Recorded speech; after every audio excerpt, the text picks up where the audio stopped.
ভালোবাসা দিবস যদি আমরা বলি, তাহলে ভালোবাসা কেবল একজন তরুণের প্রতি একজন তরুণীর বা একজন তরুণীর প্রতি একজন তরুণের ভালোবাসা, নাকি যে কোনো সম্পর্কের মধ্যে যে ভালোবাসা সেই ভালোবাসা?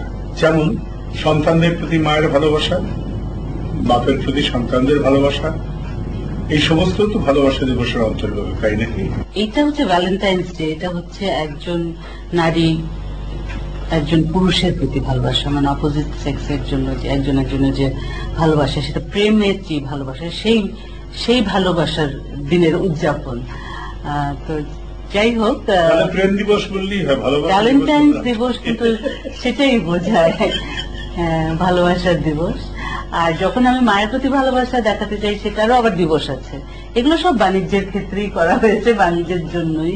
একটা কথা বলি যে যখন দুজন একজন একজনের কথা শুনে ভালো লাগে, সেটা ভালোবাসা। একজনের কথা শুনে হাসি পায়, সেটাও ভালোবাসা। আর দুজন তরুণ তরুণী ভালোবাসায় যখন প্রেমে থাকে, তখন সবকিছুতেই হাসি পায়, সবকিছুই ভালো লাগে। একটি কথা বলে রাখি, সাবধান বাণী, সেটি হচ্ছে যে ভালোবাসা মানে দায়িত্ববোধ হবে।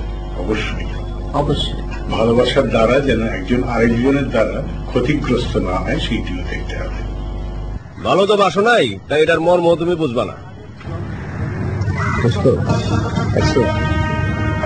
আচ্ছা, পুরোটা সমস্যা কি? ফোনটা ধরলেই তো পারে, বারবার লাইন কেটে দেওয়া দরকার। দরকার আছে বলেই তো কাটতেছে। আমার তো এই পোলাটার চরিত্র নিয়ে সন্দেহ লাগতেছে। মনে হইতেছে এই মাইয়া ছাড়াও অন্য মায়ের লগে এই পোলার লাইন আছে। দোস্ত, ওই পোলা চরিত্র নিয়ে সন্দেহ না থাকলেও আমার কিন্তু তোর চরিত্র নিয়ে 100% সন্দেহ আছে। আচ্ছা ঠিক আছে। যাওই না। তোমার মোবাইল আছে না? আমার কাছে আছে। তোমার দিতে অসুবিধা আছে? না, তোমার অসুবিধা নেই। যা করো তাড়াতাড়ি করো, আমার অফিসে দেরি হয়ে যাচ্ছে। কিছুই করবো না, তুমি আজকে আমার মোবাইল নিয়ে যাবে, আর তোমার মোবাইল থাকবে আমার কাছে। কেন? কারণ আজ ভ্যালেন্টাইন্স ডে, তোমার মোবাইলে কে কে মেসেজ পাঠায় আমি দেখবো। আচ্ছা, তুমি কি আমাকে এই বয়সে সন্দেহ করছো? সন্দেহ না করার উপায় আছে? আজকাল চারিদিকে যা অবস্থা দেখছি, তাতে বয়স কোনো বিষয়ই না। এই বয়সেও অনেকেরই বিমূর্তি ধরে। শোনো, আমি অফিসে গেলাম, মাইয়াটার দিকে একটু ভালো করে খেয়াল রেখো। কেন? ভালোবাসে দিবস আসবো, বিভিন্ন চ্যানেলের ক্যামেরা বিভিন্ন স্পটে ঘুরতে আসে। হঠাৎ যদি দেখিয়ালে কোন পার্কের মধ্যে বসিয়া আমার মাইয়ায় কোন ছেলের সাথে ফুল দেওয়া না করতে আসে, বুঝছো, তাহলে তো মরিয়ে যাবো। পেশা করে দিতেছে। এই অফিসে গেলাম। আচ্ছা যাও, তাড়াতাড়ি এসো।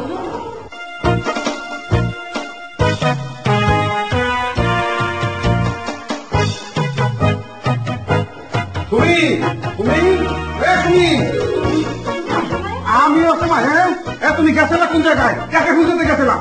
যথেষ্ট হয়েছে, এবার থামো। থামো কেন? থামো কেন?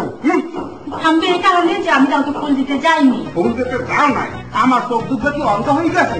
আমি যে টেলিভিশনে দেখলাম যে ঘুরতে আসো, এরপরে যে ঘুরতে আসো, তা দেখি না আমি কাউকে ফুল দিতে যাইনি, গিয়েছিলাম ফুল কিনতে। তোমার মেয়েকে বললাম সে বের হবে কিনা, বললো যে না, বখাতে ছেলেরা নাকি এদিনে মেয়েদেরকে উৎপাত করে, তাই ওকে পাশে রেখে আমি গিয়েছিলাম ফুল কিনতে।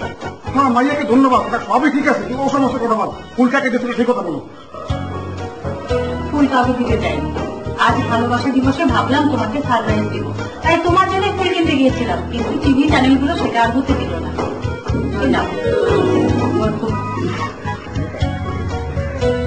বাবা রে, 1 টাকা ভিক্ষা দিবেন? ও চাচা, এর লেগে একটু দোয়া করেন, হ্যাঁ যেন হ্যাঁ মনের মানুষ খুঁজে পায়। কিছু মনে করেন না, ছোট মোহেনে বড় কথা হয়ে যায়। আপনি কি আপনার মনের মানুষ খুঁজে পাইছেন? আমি তো আপনার এই মেলা দিন ধরে দেখতেছি। আমার মনে হয় আপনি এখনো আসল ভালোবাসার খোঁজ পান নাই।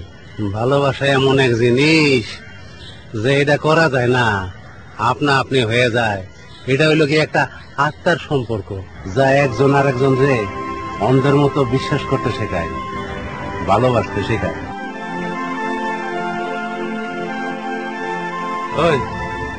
কি কয়ে গেল রে?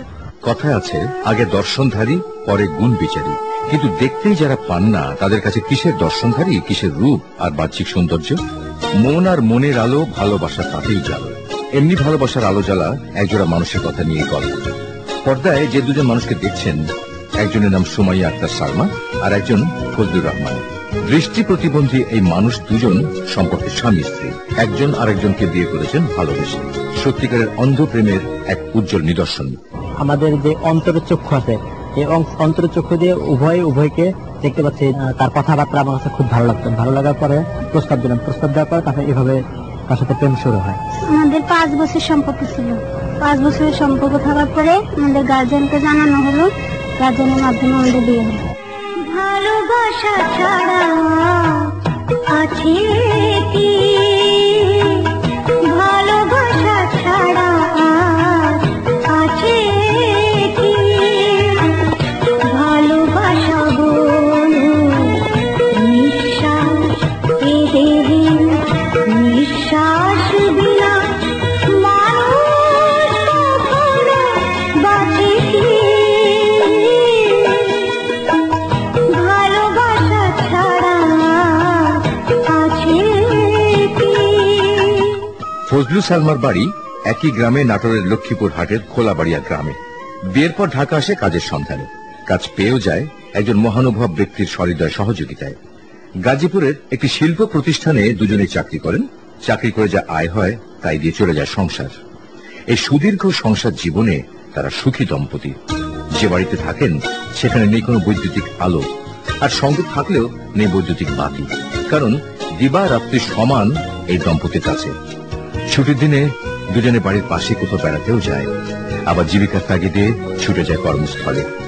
এভাবেই ঘোরে জীবনের চাকা। কেউ যদি কাউকে ভালোবাসেন তাহলে বাইরের রূপ দেখে কেউ কাউকে ভালোবাসবেন না। আগে অন্তরের চোখ দেখবেন, বুঝবেন, তারপরে একে অপরকে ভালোবাসবেন এবং তাকে বিয়ে করবেন। আমার একটাই অনুরোধ, একজন একজনকে ফেলে চলে যাবেন না, ধরে রাখার জন্য চেষ্টা করবেন, ছেলে হোক অথবা মেয়ে হোক। বুঝলি দোস্ত, ভালোবাসা কি জিনিস? আমি তোর মতো ভালোবাসা চাই না। আমি চাই সত্যিকারের একজন ভালোবাসার মানুষ, যে আমাকে মন প্রাণ দিয়ে ভালোবাসবে। আমার দুঃখী দুঃখী হবে, আমার সুখী সুখী হবে।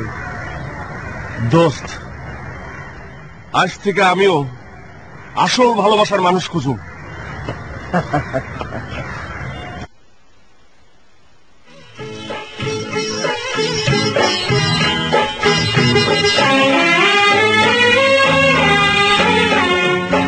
ছোট্ট একটা ভালোবাসা, এই তো শুধু চাই গো সবাই। ভালোবাসা